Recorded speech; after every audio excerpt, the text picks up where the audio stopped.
కన్యా రాశి వారి జాతకం. కన్యా రాశి వారి జాతకంలో 5 గవ్వలు పడ్డాయండి. కన్యా రాశి వారి వైష్ణవ గుణం ఉంటుంది. వీరి జాతక బలానికి వ్యాపార గుణం ఉంటుంది. వీరు వ్యాపారం చేసినట్టుకో తిరుగు ఉండదండి. సామాన్యంగా డబ్బులు ఖర్చు పెట్టరు. రూపాయి కూడగడతారు. ఖర్చు పెడితే ఒకటేసారి ఖర్చు పెడతారు. క్లాస్ మైండ్ ఉంటుంది వీరి జాతక బలానికి. వీరి జ్యోతిష బలంలో చూడాలంటే మాత్రం సామాన్యంగా వీరు మాత్రం ఎవరికి చేయి సాచరండి. చెయ్యి అనేది ఒకరికి అయ్యా అప్ప అని అడిగేవారు కాదు. వీరి జాతకానికి ఆత్మవిశ్వాసం చాలా ఉంటుంది. రెండోది సున్నిత హృదయం ఉంటుంది. వీరి జాతక బలానికి కోపం కూడా తొందరపాటు వలన వస్తుంది. కానీ మాత్రం సూర్యమహారదశ అంటే ఉత్తర నక్షత్రం వారికి మాత్రం తొందరపాటుతనం ఎక్కువ ఉంటుంది.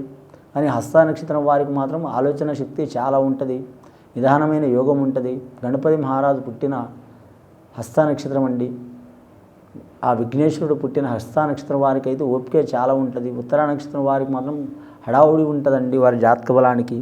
ముఖ్యంగా వ్యాపార రంగంలో కలిసి వచ్చే అవకాశం ఉంటుంది వారికి. కానీ వ్యవసాయ రంగంది కావచ్చు, పండ్ల తోట వెళ్ళి కావచ్చు. మూడవది వీరి జాతకానికి మాత్రం బియ్యం వ్యాపారం కావచ్చు, ఆహార పదార్థాల వ్యాపారం కావచ్చు. అలాగే మాత్రం వీరి జ్యోతిష బలంలో చూడాలంటే మాత్రం కంప్యూటర్ రంగం సంబంధించింది కావచ్చు, రెస్టారెంట్ రంగం సంబంధించింది కావచ్చు. అలాగే వీరి పేరు మీద చూడాలంటే మెడికల్ రంగం వ్యాపారం కావచ్చు. అలాగే వీరి జాతక బలానికి గృహ నిర్మాణాలకు సంబంధించిన వ్యాపారం అంటే అది చాలా ఉంటాయండి.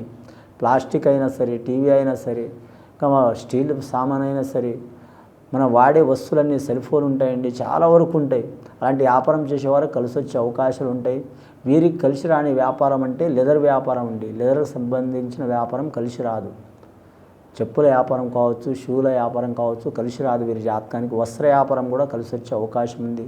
ముఖ్యంగా వీరి పేరు మీద చూడాలంటే మాత్రం అని నీలాప నిందలు చాలా ఉంటాయి వీరి పేరు మీద.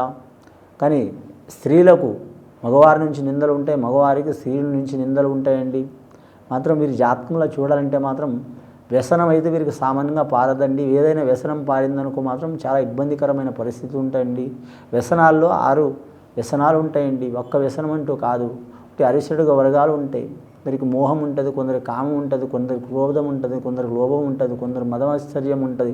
ఇందులో ఏదైనా ఒక వ్యసనం వీరికి అబ్బిందనుకో మాత్రం చాలా ఇబ్బందికరమైన పరిస్థితి ఉంటుంది.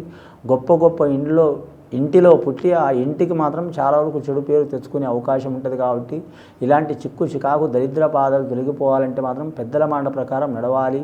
కులదేవుడిని ఆరాధన చేయాలి. రెండోది వీరి జాతక బలానికి చూడాలంటే మాత్రం పంచముఖి ఆంజనేయ స్వామిని పూజ చేయడం చాలా వరకు మంచిది.